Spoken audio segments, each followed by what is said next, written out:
My name is Jonathan Ettinger. I'm an underwriter on MIGA's global transaction team.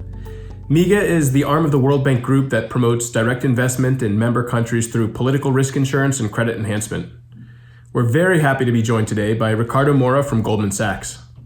Ricardo is co-head of America's Fixed Income, Currency, and Commodities Sales. He is a member of the Global Markets Division Operating Committee and serves as the head of the Americas Black and Hispanic Latino Council. Ricardo, many thanks for joining us. Of course, John. It's my pleasure to be here and spend some time with you and discuss what we've done together this year and look forward to many other things that we're going to be doing. We wanted to speak with you today about our recent project with Banco Nacional de Panamá, Panama's largest state-owned bank. We had the pleasure of working with you and your colleagues on arranging a $500 million financing package backed by MIGA credit enhancement that Banco Nacional is using to support Panama's financial sector and Panamanian companies, especially small and medium enterprises. Could you share with us a bit about Goldman's engagement with Banco Nacional and why Goldman was interested in supporting this deal? When you look at, in terms of this transaction specifically, it fit all the boxes of what we're trying to achieve. You go back to earlier in the year, clearly it's a very difficult time, and Goldman came out with some very public statements that we wanted to provide capital to areas that needed relief, to areas that, in governments, quasi-sovereigns that needed capital to be able to help the populations. When you look stepping back away from just the MIGA transaction, generally speaking, Goldman Sachs into Latin America helped raise capital for about $10 billion in total. That by 2030, we want to deploy roughly $750 billion of capital in terms of ESG investments throughout the planet. So when you look at Latin America specifically, in 2020, it was $1 billion, of which clearly this was one of the transactions that we did.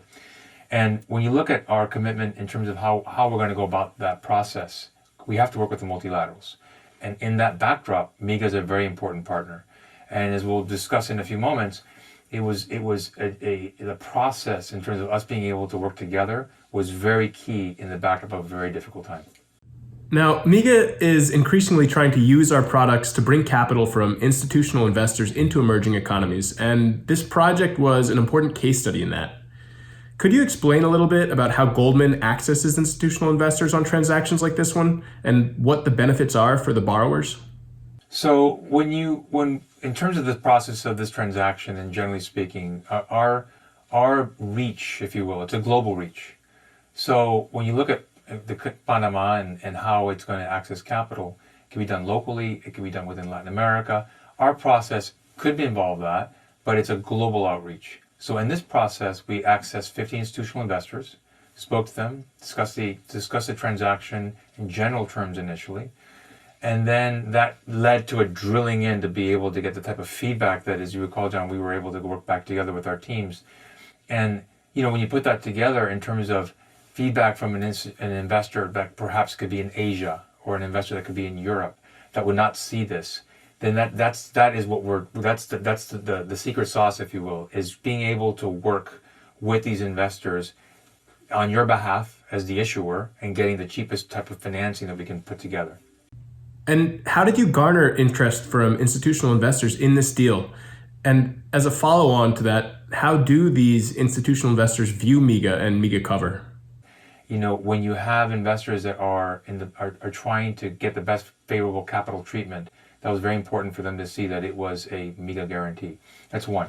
Two, in terms of when they look at MIGA, they look at the balance sheet strength. And so while they do a look through in terms of ultimately what the cash flows will be used for, and we'll talk about that in a moment, they need to look at the balance sheet of MIGA. The MIGA's balance sheet obviously is one that when it's issuing or when it's wrapping and guaranteeing, there's great comfort on the part of, as a fiduciary investing on behalf of investors, that there is that guarantee in place. And then finally, the proceeds use. What were the proceeds going to be used for? And I mentioned earlier our commitment. Well, we're part of that overall commitment that's a global one, which is one that where issuers like yourselves that are wrapping these type of transactions are able to access those that want to deploy capital with the same mission statement. And so in the backdrop of the structure, the balance sheet of MIGA, and then ultimately the use of proceeds, which were notable, that's how it all came together. Is this a model working together with MIGA that Goldman could use frequently on similar transactions in other emerging economies? Well, if we look back, John, we've actually worked together. There was transactions done in Vietnam in 2014 and 2016, where we were able to get some transactions done on behalf of the local governments there. And secondly, right now we're involved in daily discussions on EMEA in a certain transaction. And so when I look in terms of our dialogue and our process, we have a history together. We've done transactions which were completed successfully. And then finally, our ability to work really closely together, particularly in this time when it's not the easiest. Working with MIGA has been almost seamless. And so that ability to have that daily discourse of transactions in terms of being able to discuss what we want to achieve is how we were able to get this done. You mentioned the difficulties about working in this current context, and indeed, this pandemic has changed how we all work. What were some of the challenges to working with MIGA during the pandemic, and what worked particularly well?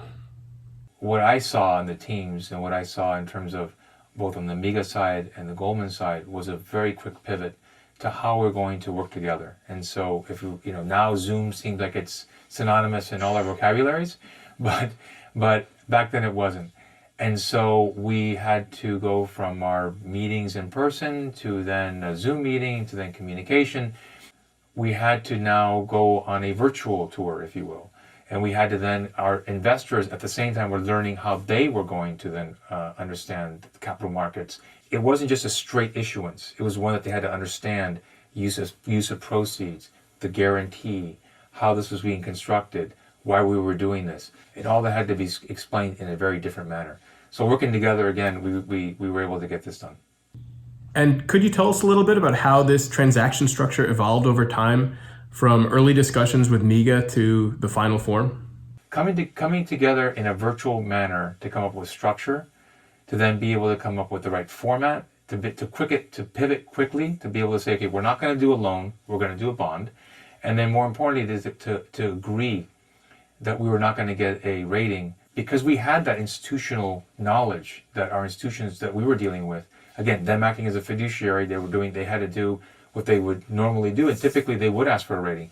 But again, going back to the strength of the MIGA balance sheet, we were able to issue this, get this done in a very seamless manner, and I think that just goes back to our ability to work well together. Ricardo, it's been great spending time together today. Do you have any final thoughts as we wrap things up? Yes, John, thank you as well. It's been a great pleasure to spend this time with you, to speak to you. I would say that on behalf of Goldman Sachs, the partners in the deal team, we're very excited and pleased of our partnership and what we were able to do in Panama, and look forward to further transactions. More importantly, MIGA comes to us with such a depth of experience, having done 30 of these in the past. And we recognize your experience, your flexibility to work with us. And so we're very grateful to have worked with you and look forward to more of these. Great. Thank you, Ricardo.